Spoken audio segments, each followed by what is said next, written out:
no temas, yo soy Harrishon Beajarón, el primero y el último, el que vivo y estuve muerto, mas he aquí vivo por los siglos de los siglos, amén. Y tengo las llaves de la muerte y del Hades.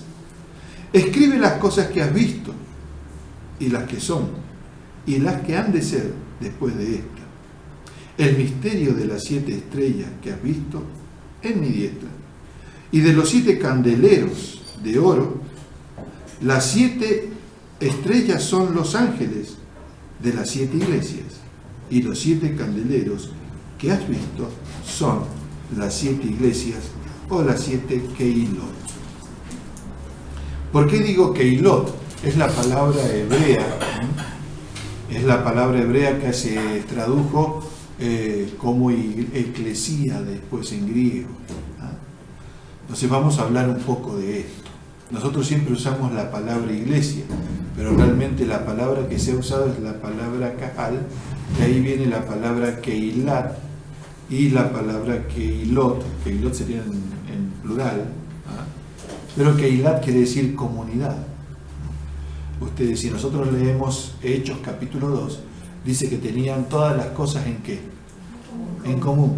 ¿Por qué? ¿Porque eran comunistas? No, sino porque vivían en comunidad. Es muy distinto.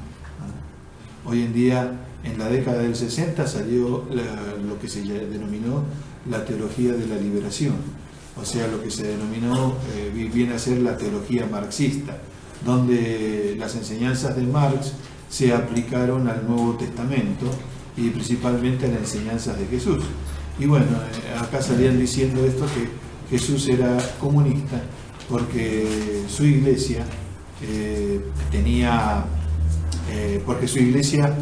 tenían todas las cosas en común, pero no son las cosas en común por practicar el comunismo en contra del capitalismo, porque eran dos conceptos que en la antigüedad no existían, pero sí ellos tenían el concepto de comunidad. ¿Qué comunidad? Una comunidad en cuanto desde el punto de vista familiar. ¿Por qué desde el punto de vista familiar? Porque Dios llama kahal, o sea, eclesía, porque así lo tiene traducido, a la congregación de Israel. Israel, cuando va en el desierto, Dios la denomina kahal en hebreo. Y en la Septuaginta, que es la traducción del hebreo al griego, sale la palabra eclesía. Una comunidad llamada con un propósito o aparte. Esa es la traducción que nosotros le damos a la palabra eclesía. Pero nosotros debemos entenderla más como esta comunidad. Y de ahí viene la palabra iglesia. Ahora, cuando nosotros nos dicen la palabra iglesia, tenemos un concepto totalmente distorsionado del que había en el primer siglo. Porque lo primero muchas veces que pensamos, cuando nos dicen iglesia, pensamos en ¿qué? En el edificio. Ahora, quienes son un poco más estudiosos ya no piensan en el edificio, sino que piensan en ese cuerpo vivo, en esa, persona de existencia ideal, que lo podemos decir así en términos jurídicos, que vendría a ser ese conjunto de personas que son los creyentes, o los cristianos. El conjunto de cristianos vendría a ser la iglesia. Pero también hoy lo tenemos distorsionado a partir del tercer siglo, porque la institucionalización, ¿qué es la institucionalización? Cuando la iglesia pasó de ser una comunidad para una institución, no solamente jurídica, sino también política y, por qué no decirlo, también como una nación aparte. Entonces hoy entendemos como iglesia también a aquella denominación o organización religiosa del cristianismo. Por ejemplo, la Iglesia Católica, o la Iglesia Mormona, o la Iglesia Bautista, o la Iglesia Pentecostal. ¿Por qué? Porque responde ¿a qué? A determinados parámetros institucionales. Pero en sí, Dios acá está hablando a 7 iglesias o a 7 congregaciones, o a 7 cajal, o keilot, o keilat. Es de la misma palabra. Es la palabra que se usa en hebreo. Y acá vemos, nosotros empezamos viendo que el Apocalipsis, itgalut en hebreo, quiere decir revelación. ¿Y qué era la revelación de Jesucristo? De Yeshua a Mashiach. De Yeshua HaNazari, de Jesús el Nazareno. Entonces, acá vemos la primera visión de Juan. Dice que Juan estaba en el Espíritu en el día del Señor. O sea, estaba pensando en el Olam Abba. Eso ya lo aclaramos el sábado pasado. Estaba en el Olam Abba. O sea, pensando en el mundo venidero. ¿Qué iba a hacer de todas esas cosas y qué iba a hacer cuando Jesucristo se manifieste? Entonces, ahí nomás, siente una voz que le habla. Siente una voz que habla y ¿qué le dice? Yo soy. Tiene una visión. ¿De quién? Como un bronce bruñido. ¿Cómo dice? Veamos. Y luego dice, y me volví para ver el que hablaba conmigo, y vuelto vi 7 candeleros de oro, y en medio de los 7 candeleros uno semejante al Hijo del Hombre, vestido de una ropa que llegaba hasta los pies, y ceñido por los pechos con un cinto de oro. Su cabeza y sus cabellos eran blancos, etcétera, etcétera, sus pies semejante al bronce bruñido, refulgente como un horno, y su voz como estruendo de muchas aguas. Y tenía a su diestra 7 estrellas, y de su boca una espada aguda de 2 filos, y su rostro era como el sol cuando resplandece. Y acá estamos viendo ya otra imagen del Señor Jesucristo. Acá ya vemos al Señor Jesucristo, ya no como ese niño que nace en Belén de Judá, como lo marca los evangelios.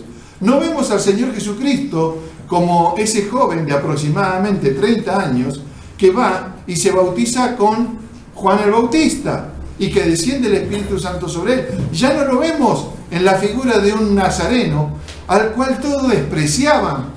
Según dice Juan capítulo 7, el Evangelio de Juan capítulo 7, de Nazaret puede levantarse profeta. Ya no lo vemos como profeta. No se está presentando como profeta, sino que se está presentando como Señor de señores y como Rey de reyes, como aquel que tiene poder por sobre todas las cosas y aquel que tiene las llaves.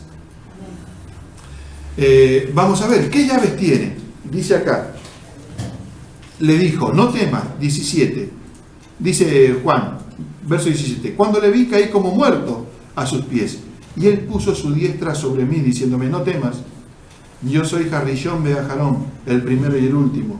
El que vivo y estuve muerto, mas he aquí que vivo por los siglos de los siglos. Amén. Y tengo las llaves de la muerte y del Hades. Escribe las cosas que ha visto, y las que son, y las que han de hacer después de esta. El misterio de las 7 estrellas que has visto a mi diestra y de los 7 candeleros de oro. Las 7 estrellas son los ángeles de las 7 congregaciones de Keilah, y los 7 candeleros que has visto son las 7 congregaciones. ¿Cómo se presenta? Como el primero y el último, como el Dios eterno. Se está presentando acá como Dios. Yeshua Mashiach, el Señor Jesucristo, se está presentando como Dios. Dios es el único que es Harrishon Beajarón, el primero y el último. Entonces vemos que Él se está presentando de esta manera, pero después dice una cosa: el que vivo y que estuve muerto. Dice que el Señor Jesucristo, cuando resucitó, lo encontró María Magdalena en el huerto. El Señor Jesucristo le dice, no me toques, porque todavía no he subido. Y bueno, hay una parte donde dice que Él fue y bajó a las profundidades. O sea, parece que fue al infierno, porque venció a la muerte y a que tenía el imperio de la muerte. ¿Quién era el que tenía el imperio de la muerte? Satanás. ¿Y quién le arrebató? Las llaves. Él es el que tiene ahora las llaves de la muerte y del Hades. ¿Qué quiere decir esto? ¿El Hades en el infierno? Sí. Sí. Hades es el infierno en griego. Si alguien ha estudiado la mitología griega, sabe que Hades es el que representa el infierno. Ese dios mitológico, Hades. Por eso Hades se le denomina el infierno. o a lo que se denomina también, le denominan también inframundo. Entonces, Él tiene las llaves de la muerte y del Hades. ¿Qué quiere decir esto? Que Él va a reclamar de la muerte y del Hades a aquellos que creen en Él el día de la resurrección. Porque Él tiene las llaves. Si nosotros creemos en Él, estaremos con Él. Pero realmente, el que tiene las llaves, ¿quién es? ¿Qué dice acá la Biblia? ¿Es la iglesia? No. ¿Ah?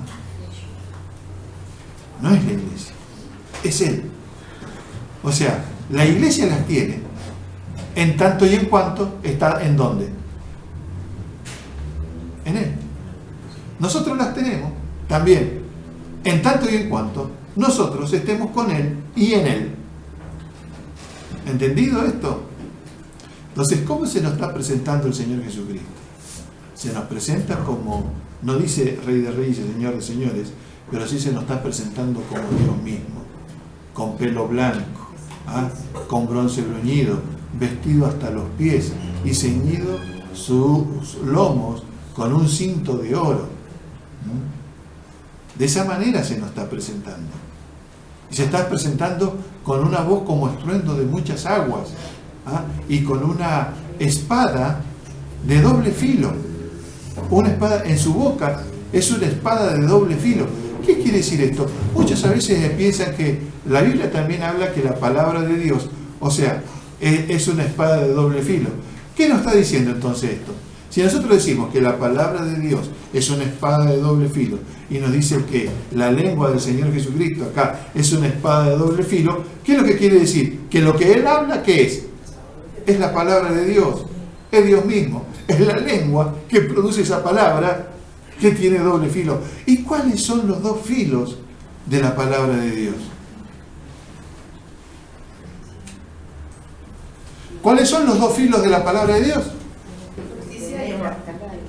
A ver. La justicia y el amor. Justicia y verdad. Justicia y verdad. Bueno, está bien. ¿Qué más? Creo que sí, el que cree es para vida y el que no cree es para muerte. Bien. Y algunos dicen el Nuevo y el Antiguo Testamento. ¿Ah? Pero va más por ahí. La palabra de Dios, el que la cree tiene vida. Y el que no la cree es condenado. Ese es el doble filo.